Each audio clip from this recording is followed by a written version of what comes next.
Ladies and gentlemen, welcome back to the Crypto News Podcast. It's your host, Matt Zahab. We are buzzing as always, still coming in hot from Mexico. And my guest is so far away from me in the world today, which I always love.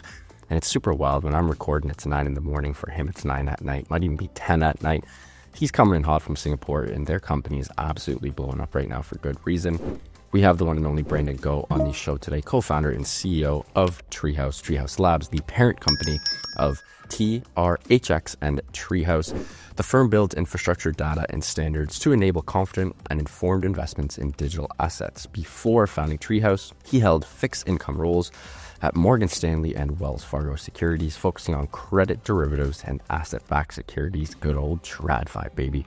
He also holds a bachelor's degree from the University of Michigan, Ann Arbor, one of my favorite unis in the world. Gotta love Michigan. Brandon, welcome to the show, my friend. Pumped to have you on. How you doing this lovely evening? Thanks, Matt. Doing really well. I mean, it's 9 p.m. over here, but everything's going well. Crypto never sleeps, so happy to be on here. You guys are grinding. I love that, man. Again, just reading the bio, University of Michigan. I went to school at Brock, which is, about an hour and a half outside of Toronto. And I studied sports management, thought I was going to be, the next big general manager, and then realized, it's not how it works. Like you gotta get hella lucky. You gotta get, you gotta have ties, or you gotta be super rich to sort of just get, or you gotta be a pro X player, which obviously I got none of the above. So then I was like, then I'll do the whole finance thing, marketing, sales, blah, blah, blah. And super glad I did. But my friends and I took a couple trips to one of the best universities in the world, the University of Michigan. And we thought we had it good, in Canadian unis, and we thought we partied hard and we had a sick campus and everything. And then we went to Ann Arbor. Dude, how much fun was that? You must have had just an electric 4 years at University of Mich. Well, I mean, yeah, definitely. It was a great time. I mean, it's a great sports school. The football team, during the fall, you have to go for every game. You have to, when they're away, I'll watch it. It's Big amazing. House, yeah, it's a great college town. So much fun, and just go blue, baby. Beautiful place too. Well, look, let's jump right into it. Before we get into Treehouse, and again, you guys have a pretty unique company in the sense that you have multiple arms, I guess, which is not that unique for crypto because many companies do. But can't wait to get into everything that you guys are doing. The decentralized offered rates, which you guys have sort of coined as the door. Usually, when you see door with a little Y, it's like do your own research. So when I first saw that, I was like, oh, what are they doing with do your own research? But no, it is not that. And then of course the tAssets, the liquid staking tokens, which are so freaking cool. Before we get into that though, give us a little bit about your background. You did the pretty classic TradFi, bada boom, bada bing, and then probably said, enough of this. Crypto is way more fun, and probably jumped into that. But set the stage for us, set the table. Tell us about your past in the TradFi world, and then we'll get into Treehouse and all of the fun crypto stuff. Sounds good. So I started from the traditional finance world. So prior to starting Treehouse, I was at Morgan Stanley doing credit derivatives and, I guess asset-backed securities. While I was doing that, pretty much I was very, very active in crypto still. So during the day, we'll be trading fixed income products, but during the night, I'll be doing DeFi. So got into... DGenin. That's right, exactly. Started in like 2019, when all the DeFi protocols were popping up.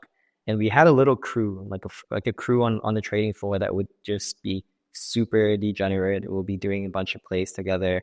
A lot of them went on to start crypto companies too. Some very big names as well. I'm sure you've heard of Amber. And there's couple close friends of mine that started hedge funds as well. So when guys started leaving the space into crypto rather, I thought, hey, I had to make the move myself as well. So I wanted to do something that was similar to what I was good at, right? So fixed income made sense. It was natural. And when you look at even today, crypto, fixed income is really underrepresented compared to all the other asset classes. So we're really trying to solve that gap.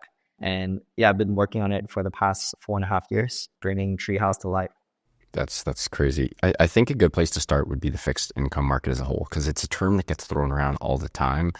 I mean, it makes, like, if you just sort of dissect the two words fixed income, it sort of says exactly what it does, but it's obviously very complex. And it's $1 trillion industry. So before we get into obviously the Web3 solution that you guys are providing at Treehouse, tell us a little bit about fixed income and sort of the main, I don't want to say problem, but just how it's a little inefficient and can be much more efficient. Yeah, for sure. I think, the way I think of fixed income is to look at it from like a car perspective. And within the car world, you think of the Toyota Corolla as the most trusted vehicle, the most sold vehicle. It might not grab anyone's attention, but it's dependable. It's the go-to choice for individuals seeking a safe and predictable journey. Yeah. So across all the asset classes that are in, traditional finance, fixed income can be characterized as the Toyota of the investment world. It's really the umbrella that houses all kinds of financial instruments that pay interest reliably, just the kind of investment that would make your grandparents smile. And so, I know what a lot of people may be thinking when they're hearing this, this is crypto. Who wants a Toyota when you can have a Lambo? But believe it or not, there's a growing crowd in digital assets that want products that are more predictable. So with crypto becoming more mainstream, particularly with the picked up in institutional interests, demand for fixed income products is picking up fast. You can think back just 3 years ago, did anyone really expect Bitcoin ETFs to become a reality? The landscape is moving super, super quick. And I think fixed income is supposed to be the next in line. And if, just the premise really of Treehouse and why we're trying to bring fixed income into crypto is that, just to put things into perspective, the global fixed income market is worth a staggering 600 trillion. Compare this to equities. That is insane. Yeah. And compare this to equities, like the asset class housing, your Nvidia and Tesla, fixed income is nearly 5 times larger. So of all the derivatives that exist today, fixed income comprises nearly 90% of the universe of instruments. So, that mortgage, your bank deposit, money you lend to your friend, it all falls under this umbrella. And I think, in crypto, while you have certain components of it, there's still a lot that needs to be done. That's insane. So fixed income, 600, that's got to be the biggest financial asset class in the world, right? Real estate, besides taking away FX, right? Because that's how you calculate or value things in general. Yeah. Real estate, it's up there as well. But between those two, they're both massive. That's insane.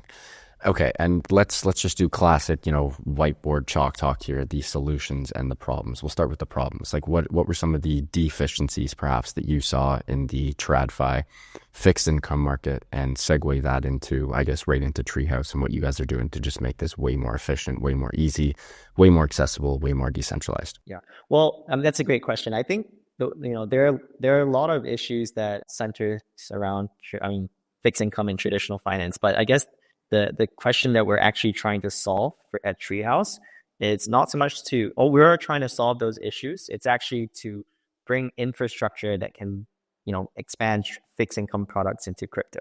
So we're solving the decentralization side of it. Right now, obviously on traditional finance, everything is centralized when it comes to benchmark rates, when it comes to whether it's deposit at the bank. But when you talk about crypto and fixed income, so Treehouse is just trying to bring, firstly, decentralization into the fixed income landscape. And the second thing is we're trying to build infrastructure to spur the development of new fixed income products and primitives in crypto. So there are really 2 solutions that we're launching, and one of which we call tAssets, and the second of which we call DOR, or decentralized offered rates. And they're very much intertwined. Happy to jump into both of them. Brendan, I'd love to start with the tAssets here before we jump into DOR. Again, it's just like the ability to have tAssets, the ability to have liquid staking. It's so important. And I think this would be a great place to start before we get into DOR. So table is yours. Tell us about tAssets, tETH in particular. Obviously, ETH, biggest protocol when it comes to DeFi. Solana's making moves very quickly. But when you come to just overall volume and the TVL, like you still can't beat the ETH TVL. It makes sense to build in that. But walk us through tETH, tAssets, and then we'll get into DOR. Sounds good. Yeah. So tAsset is a liquid staking token, exactly as what you said, with a twist. And the twist here is that it provides you additional yield on top of proof of stake yield. So underlying the strategy that we have, we're actually working directly with Lido. That Lido's WSTETH, that'll test it. And the way to think of tAssets is that, and particularly in the domain of Ethereum, which is tETH, so users contribute ETH to us and receive tETH in return, which is redeemable for the original ETH plus this additional yield that I'm talking about. So the yield is generated by a smart contract strategy that dynamically optimizes between staking ETH and leveraging interest rate arbitrage on lending protocols across EVM compatible chains. So think of Aave, Compound, Spark. So what this does is that it ensures a baseline yield equivalent to the native ETH staking rate. So think of that as Lido's stETH, also capturing additional returns from inefficiencies. So it really solves 3 specific solutions. The first problems, rather.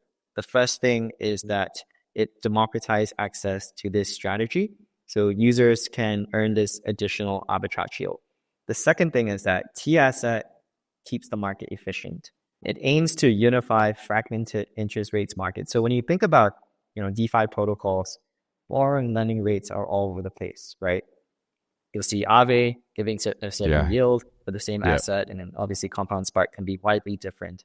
And we're unifying that with tETH, and it's designed to also at the same, by doing this strategy, it's converging Ethereum's on-chain borrowing lending rates, keeping the market efficient. Why is this important? If you look at traditional finance, if rates are all over the place, it's very hard to build fixed income products. And I'll just give an example. If no one's going to really, besides maybe your parents, lend you US dollar at like 1%, which is way below the government bond yield, right? So treat that as like a baseline of sort. The moments, let's just say out there's someone lending at 1%, you can just borrow as much as you want and put it riskless of course, into treasury bonds and earn that arbitrage yield. So that's exactly what tAsset is doing. And the third reason why tAsset exists is that it powers the second component, which is Door. Happy to also jump right into it, but I'm sure you might have some questions around what tAsset is. Well, yeah, but before we get into Door, which is, again, the validated service consensus mechanism that gives you, the preferred rates, which is sort of wild to conceptualize, a little complicated, but again, brilliant and makes total sense. How far away are we, Brendan, from people like my parents or your parents or all, the boomers who have most of the money, literally all the money in the world right now, minus the crypto degens of our age who have made an absolute bag. But when do you think they're going to be like, man, honestly, crypto's not just this scammy space right now that's taking everyone's money and rug pulling, where I can actually use fixed income and instead of you get a snagging government bond or an interest rate from my bank at 2 to 4%, maybe, I don't even think you can get 5%, but like a couple percent, or you can come to the crypto world and snag a very legitimate 8 to 20. Like, you know what I mean? Like there's tons of people like our parents who have good money sitting on the sidelines in very fixed, reputable, safe ways to just earn very small yield. But when they understand that there are other safe ways to earn reputable, respectful, legitimate yield, like I just feel like it's going to happen one day, and a lot of this TradFi money is going to get sucked over to crypto for just insanely high interest rates. How far away from this do you think are we? Yeah, that's a great question. So if you were to ask me, a few weeks ago, I would say it would probably take quite a while, like 5-10 years. But we are kind of in a very interesting situation right now, right? With what's going on in the U.S. and with Trump's administration. I think when you look at how different administrations have run or like just tackled crypto in general, it's been a pretty far spectrum. You have on the one side, everything's a security, ETH is a security, and you have agencies within different I guess bureaucracies like saying, hey, this is my jurisdiction, this is yours. That is clearly changing, right? And I didn't really believe it myself until last week when we saw all the executive orders being passed through, Trump launching his own meme coin, signing, freeing Ross, right? Doing so many different things. He's taking the other side of the extreme approach, which it's, not to say, whether that's right or wrong, but it's definitely opening up the space. And I think you can also see the reactions from different traditional finance institutions coming from all the different banks that have came out over the past few days to just say, hey, we're looking deeply into crypto now. Hey, it's possible that we'll provide Bitcoin custody. We'll even, the moment the regulations are clear, we're going to start offering derivatives trading on these products. I think it's coming sooner than you think. So, I'm not surprised if that's, 2 to 3 years away. I think one key part of solving this, especially to bring it into the hands of retail, as well as, just the mass population is user experience, right? I think there's still a lot of things that needs to be done. 100%. How people access, whether it's the wallet or just transactions and knowing how to read these things. That's a huge hurdle. Yeah, I would love to hear your thoughts there, but I think we have quite a bit to go from the user experience front. I think these traditional finance banks, if they do accept DeFi or crypto in general, they would definitely make it a lot easier for people to access the same kind of, financial services that we can right now, but in the similar fashion that they currently do right now. So that's the key thing, a user experience, an interface that is clean. I completely agree. You and I are in the exact same yacht. I think most of us are too, but it comes down to like when I think of, you can't even really think of your parents because both my parents are pretty tech savvy. I sort of have to think of my grandma where it's like, there's just not a single world where I could ever onboard my grandma and get her a Phantom wallet or a MetaMask wallet. Like it just wouldn't happen.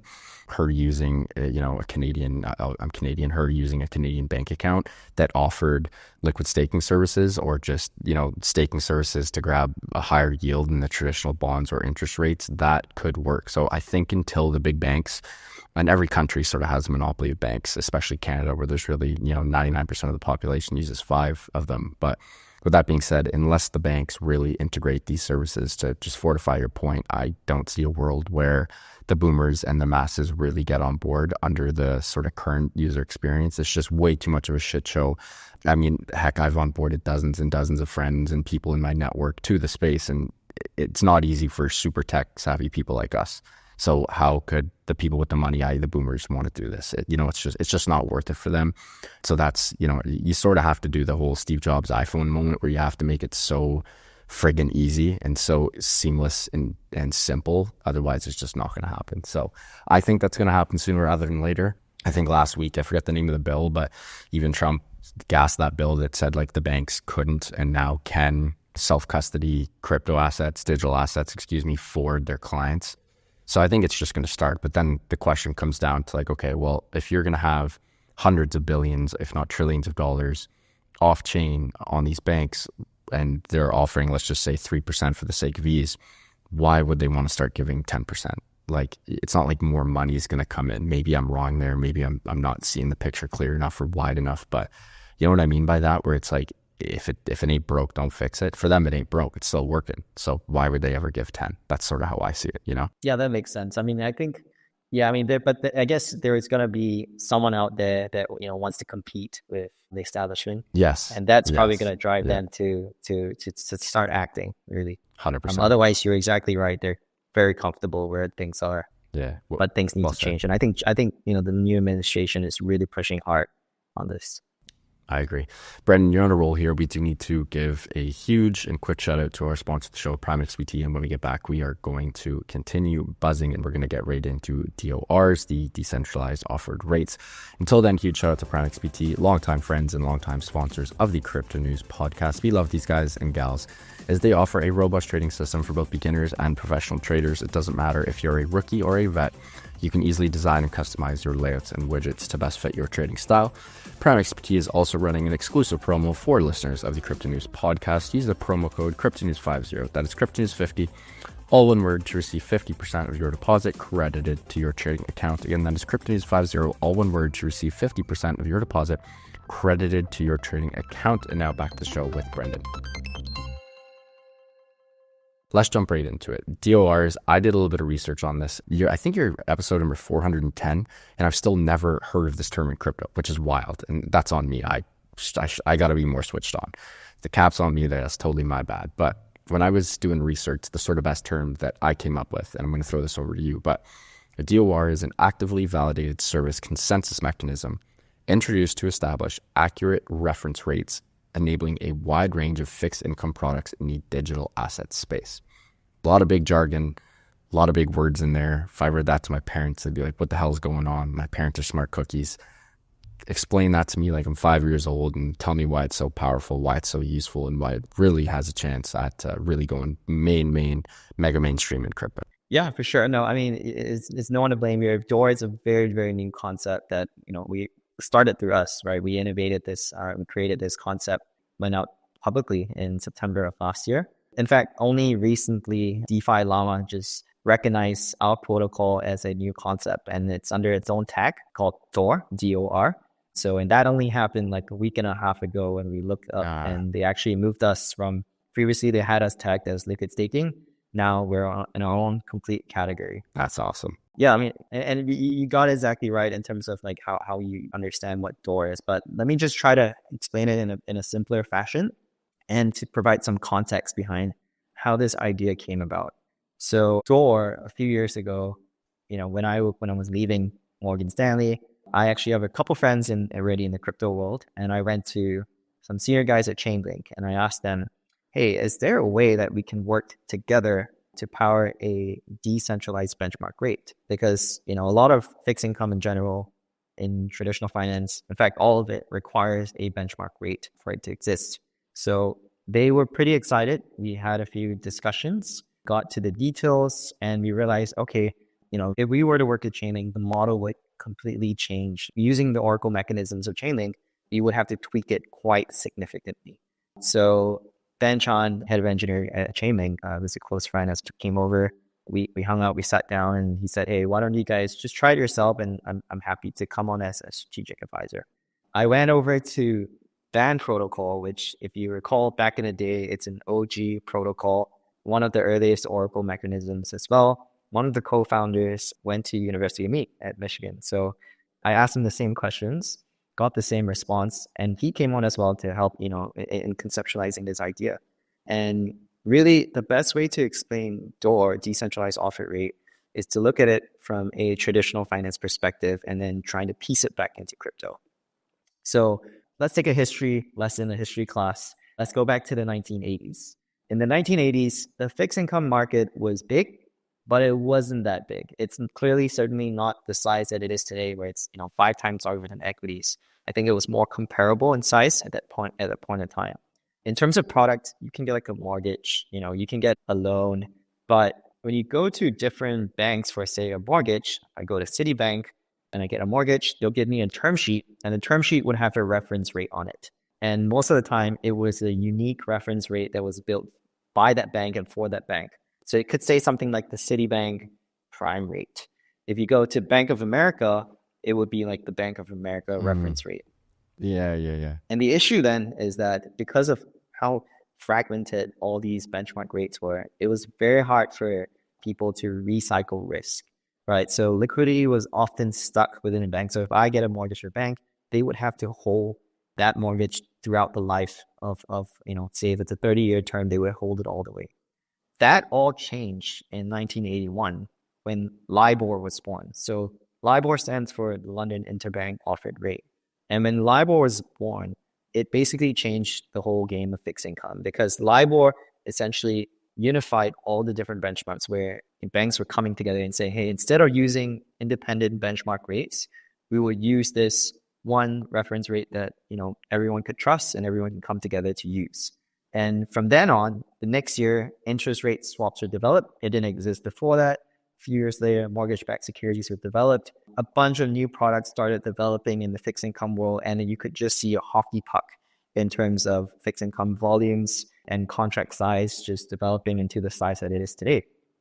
Now, if you look at how LIBOR works in principle, it works through a consensus mechanism of a bunch of banks coming together and independently providing their view of what a certain benchmark rate would be in the future. So LIBOR was referencing what banks will be willing to lend each other unsecured overnight, basically at 3 months in different tenors overseas in basically in London. And that worked for 40 years. And a lot of fixed income products basically use this.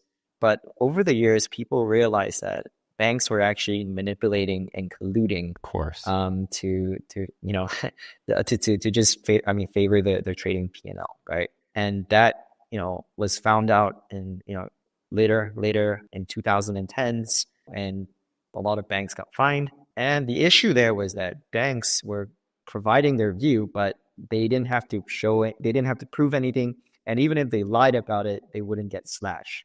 So if you look at how LIBOR works, it's kind of like an Oracle, where Oracle decentralizes data, but with an Oracle, you get slashed, you lie about it, right? And there's a bunch of people that are checking the data underlying it.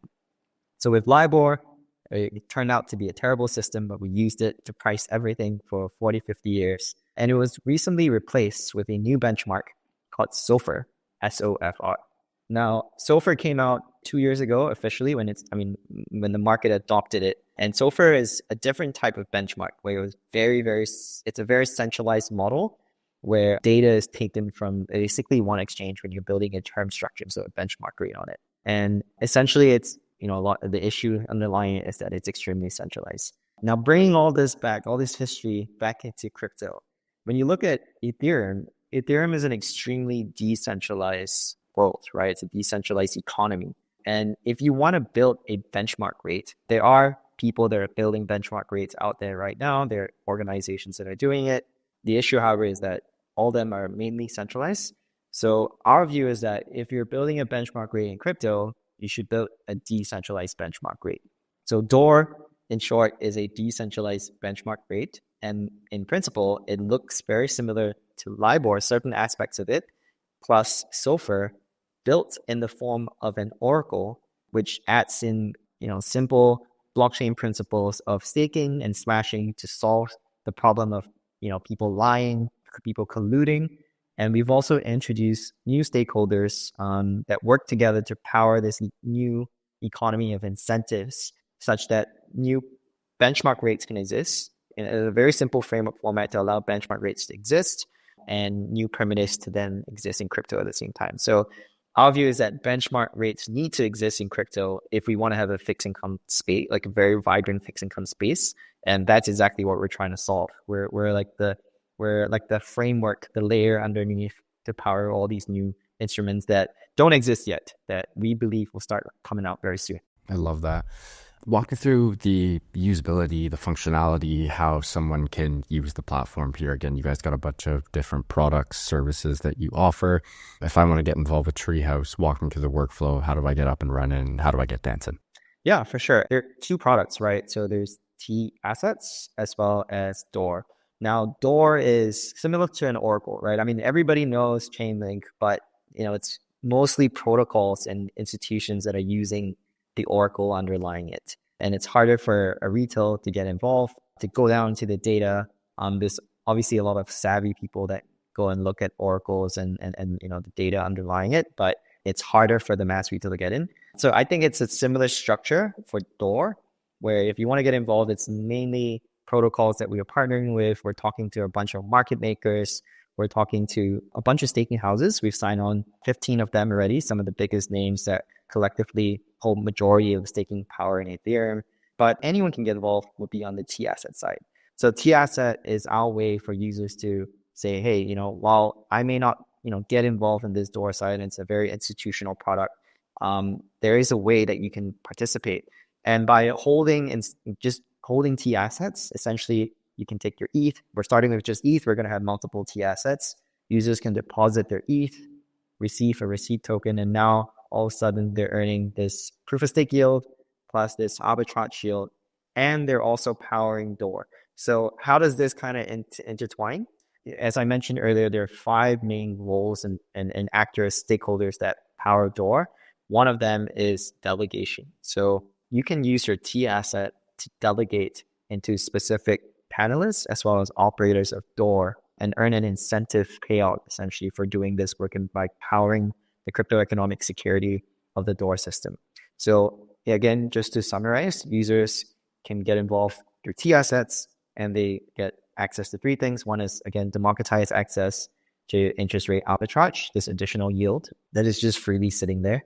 The second thing is that, they're helping keep the market efficient. So if you want to build benchmark rates, just putting on this trade, you're helping normalize the market and making it efficient. And finally, you're powering DOR. Gotcha. Amazing. Brandon, what an episode. Really appreciate you coming on here. Any news, products, services that are popping off? Obviously, this episode is going to air a week from today.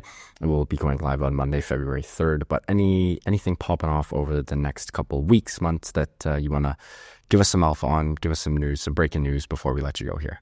Yeah, for sure.